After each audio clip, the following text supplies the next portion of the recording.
Hello students, नमस्कार। Unit and measurement के एक और लेक्चर में आप सबका स्वागत है। जैसा कि चैप्टर का नाम है मेजरमेंट।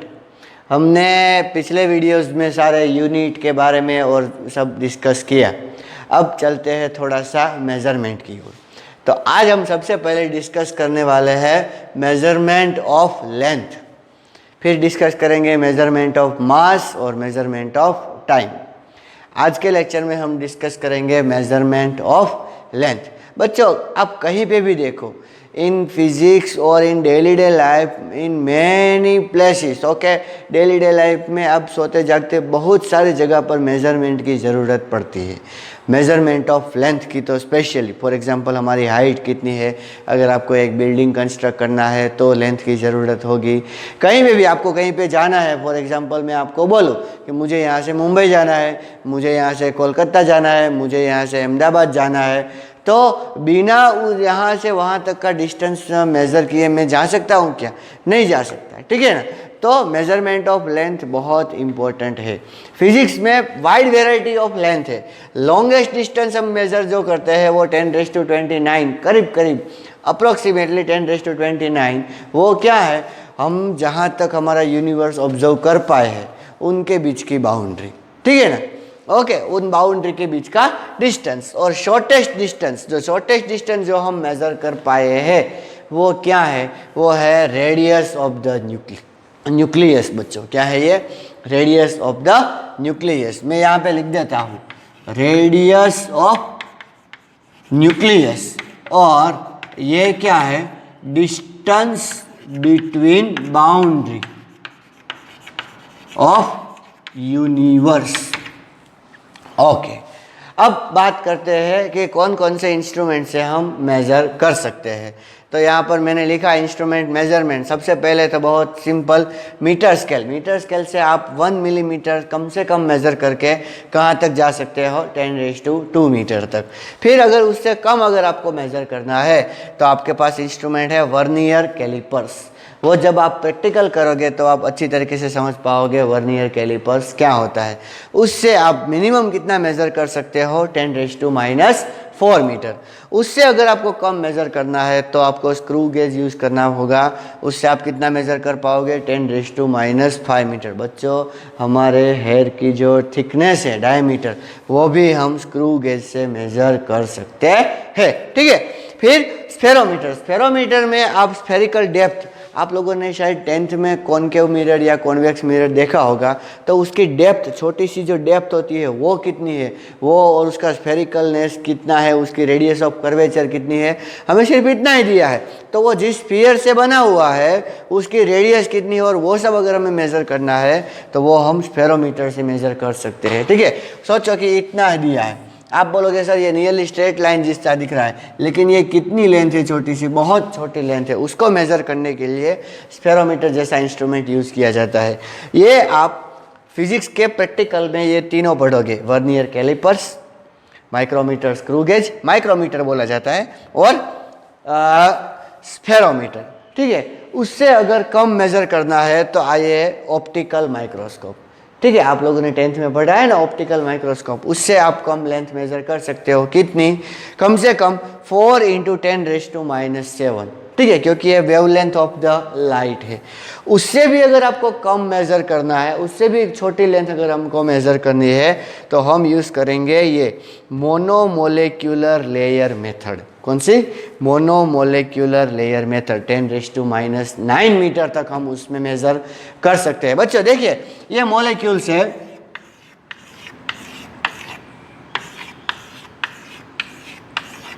ये मैं ड्रॉ कर रहा हूं, ठीक है। अगर इसकी हम थिकनेस मेज़र करें इतनी, तो ये कितने मॉलिक्यूल की डायमीटर आ जाएगा? 3।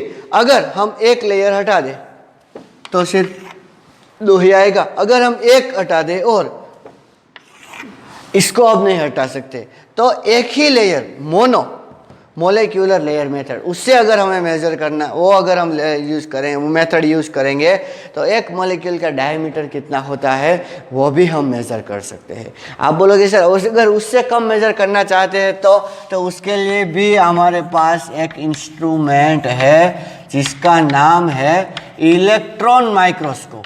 यहाँ पर इलेक्ट्रॉन वेव की तरह बिहेव कर रहा है। Electron behaves as a wave. Electron particle है, लेकिन पार्टिकल किसकी तरह बिहेव करेगा? वेव की तरह। और वहाँ पर हम कितना कम मेजर कर सकते हैं? 0.6 एंगस्ट्रॉम। बच्चों एंगस्ट्रॉम का मतलब क्या होता है? 0.6 इंटू 10⁻⁻10। ठीक है। फिजिक्स में एक और भी यूनिट है 1 फर्मी। इसको हम 1 फर्मी बोलते हैं, उसको बोलते हैं 10⁻⁻15 मीटर। ठीक है। तो ये तो बात हो गई छोटे डिस्टेंस मेजर करने की। अगर हमें लार्ज डिस्टेंस मेजर करना है, okay, to measure the large distance,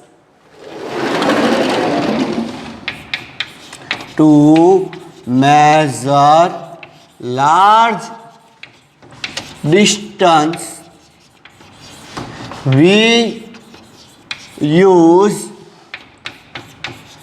parallax method.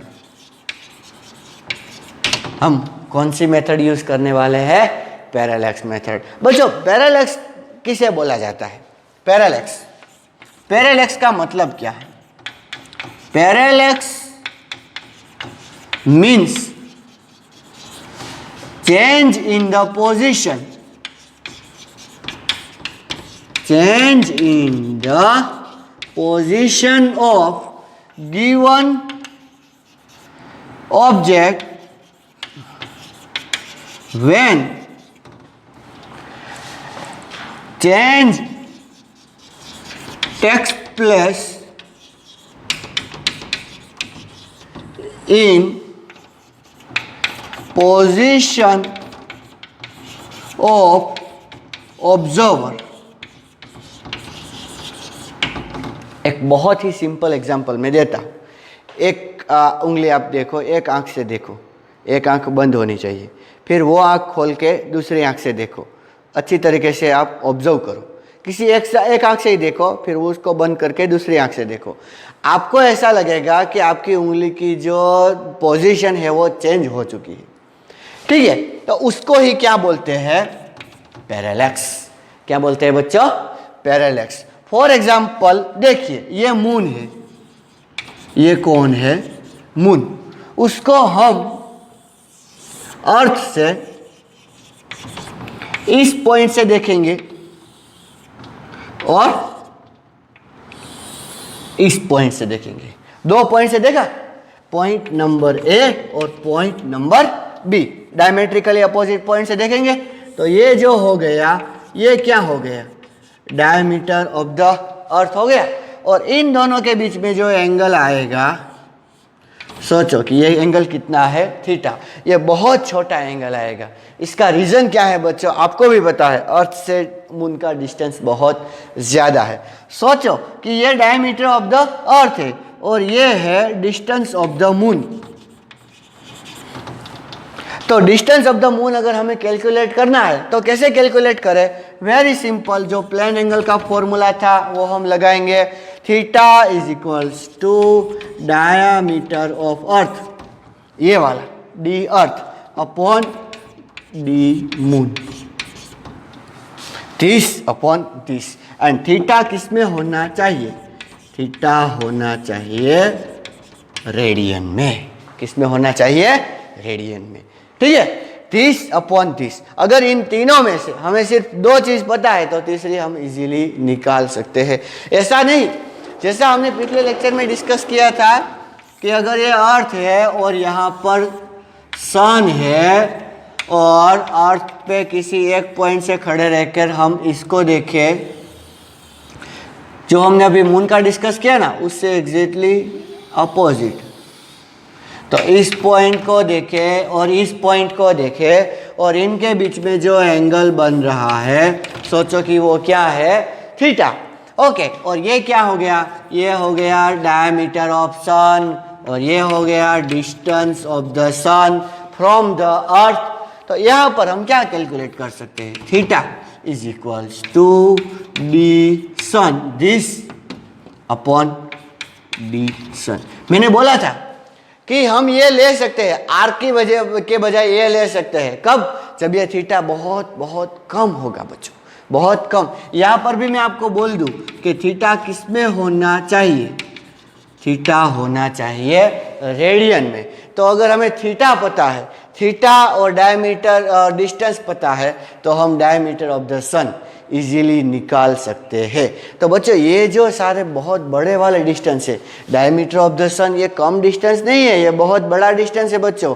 हमारी अर्थ, अगर मैं सोलर सिस्टम आपको एक थोड़ा सा एग्जांपल दूं, तो ये है सन, ये क्या है, सन। और ये जो है थोड़े से पॉइंट आपको जो दिख रहे हैं, ये प्लैनेट है। तो इस प्लैनेट के कंपैरिजन में सन तो बहुत बड़ा है, तो इसका अगर डायमीटर मेजर किया, मैं कहने का मतलब हमने बहुत बड़ा डिस्टेंस मेजर कर लिया। समझ में आया कि नहीं? तो ये सारे डिस्टेंस मेजर करने के लिए ये फॉर्मूला आप अच्छी तरीके से नोट करिएगा। ये फॉर्मूला भी, हालांकि दोनों फॉर्मूला सेम है, ये डायग्राम और वो सब भी आपको ड्रॉ करनी है, अच्छी तरीके से याद रखना है, ठीक है ना। तो इस तरीके से अगर हमें ज़्यादा मतलब कि बड़ा डिस्टेंस मेजर करना है, तो हम कौन सी मेथड यूज कर सकते हैं, पैरेलैक्स मेथड, ठीक है। देखिए अभी मैं एक और मेथड भी आपके साथ डिस्कस करने वाला हूँ, वो है मोनोमोलेक्युलर लेयर मेथड, मोनोमोलेक्युलर लेयर मेथड। एक बीकर नंबर 1, उसमें आप 1 सेंटीमीटर क्यूब ओलिक एसिड लीजिए। क्या लेंगे आप, 1 centimetre cube of oleic acid plus 19 centimetre cube of alcohol. तो टोटल कितना सॉल्यूशन हुआ, 20 सेंटीमीटर क्यूब सॉल्यूशन हो गया। समझ में आया? ओके, इसको हम नाम दे देंगे सॉल्यूशन नंबर 1। अच्छी तरीके से याद रखिए, पहले बीकर में आपको क्या लेना है, 1 centimetre cube of oleic acid, 1 CC इतना वॉल्यूम लेना है, एंड 19 सीसी ऑफ अल्कोहल। फिर दूसरा बीकर लीजिए, यह है बीकर नंबर 2। ये जो सॉल्यूशन बना, इस सॉल्यूशन में से 1 centimetre cube of solution number 1, इस सॉल्यूशन में से आप कितना लेंगे, 1 सीसी प्लस फिर से 19 सेंटीमीटर क्यूब ऑफ अल्कोहल लीजिए, 19 सेंटीमीटर क्यूब ऑफ अल्कोहल। तो इसमें भी कितना बन गया, 20 सेंटीमीटर क्यूब सॉल्यूशन बन गया। Volume is a scalar quantity, directly you can add. समझ में आया? पहले में क्या लेना है आपको, 1 centimetre cube oleic acid and 19 centimetre cube alcohol. तो आपको कितना मिल गया, 20 सेंटीमीटर क्यूब सॉल्यूशन मिल गया। इन द सेम सेंस यहाँ पर इस सॉल्यूशन, ये जो सॉल्यूशन आपको मिल गया, उसमें से 1 सीसी लेना है और उसको अलग से 19 सीसी वाले अल्कोहल में मिक्स करके सॉल्यूशन बनाना है। तो ये सॉल्यूशन कितना बन गया, 20 सेंटीमीटर क्यूब सॉल्यूशन बन गया। अब एक जार में पानी लेना है, क्या लेना है, water. Okay, and then after spread lycopodium powder, lycopodium powder, इसके ऊपर आप स्प्रेड कीजिए थोड़ा सा लाइकोपोडियम पाउडर, इसके ऊपर स्प्रेड कीजिए। फिर लाइकोपोडियम पाउडर थोड़ा सा स्प्रेड किया और इसमें से ये जो सॉल्यूशन बन गया बच्चों, इस सॉल्यूशन में से n ड्रॉप्स, कितनी ड्रॉप्स, n ड्रॉप इसके ऊपर गिराइए। कितनी ड्रॉप गिराएंगे, n। इसमें से 1 सीसी लिया, इसमें 19 सेंटीमीटर क्यूब ऑफ अल्कोहल था, इसमें से ये जो सॉल्यूशन बन गया, n drops of solution number 2, ये सॉल्यूशन नंबर 2 है ना, उसके कितने ड्रॉप्स गिराएंगे आप? n drops. तो जब आप n ड्रॉप्स गिराएंगे तो ये लाइकोपोडियम पाउडर की वजह से ये ड्रॉप्स फैल जाएंगे, ठीक एक डोसा की तरह। किसकी तरह? डोसा। डोसा आपको पता है ना? अगर मैं इसको ऐसा लेता हूं, उसका टॉप व्यू लेता हूं, तो मुझे कुछ इस तरह दिखाई देगा, ठीक है? ओके, इस डोसा का मुझे अपर व्यू दिखाई दिया। मैं डायरेक्टली क्या मेजर कर लूंगा? उसका डायामीटर। क्या मेजर कर लूंगा मैं? उसका डायामीटर, ठीक है? अब volume of layer is equals to क्या होगा? डायामीटर इंटू थिकनेस होगा। Diameter into thickness. तो थिकनेस इज इक्वल टू क्या होगा? Thickness is equals to volume upon diameter हो जाएगा। Thickness is equals to volume upon diameter. समझ में आएगा नहीं? तो वॉल्यूम अपॉन डायमीटर। अब वॉल्यूम ऑफ किसका वॉल्यूम? ओलिक एसिड का कितना वॉल्यूम यहाँ पर है वो हमें कैसे पता चलेगा? तो देखिए 20 सेंटीमीटर क्यूब में, किसमें? 20 सेंटीमीटर क्यूब में कितना oleic acid? 1 cc of oleic acid. कितना है? 1 cc ऑफ ओलिक एसिड। तो 1 सेंटीमीटर क्यूब में कितना होगा? तो 1 इंटू 1 अपॉन 20, 1 अपॉन 20 cc होगा, ठीक है? यहां पर हमने इतना डाला ना 1 cc इस सॉल्यूशन का। अब यहां पर अगर हम देखें 20 सेंटीमीटर क्यूब सॉल्यूशन में ओलिक एसिड कितना है? 1 upon 20 cc of oleic acid. तो इसका 1 सेंटीमीटर क्यूब अगर हम ले, कितना ले? 1 सेंटीमीटर क्यूब। तो उसमें कितना होगा? उसमें होगा, मैं यहाँ पर नहीं, एक और बोर्ड में लिखता हूँ कितना वॉल्यूम होगा। 1 upon 20 into 20 cc।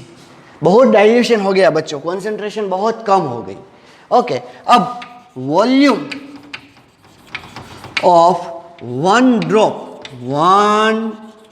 Drop is equals to V। कितना है? V। ओके, वो हम मेजर कर लेंगे। Therefore volume of n drops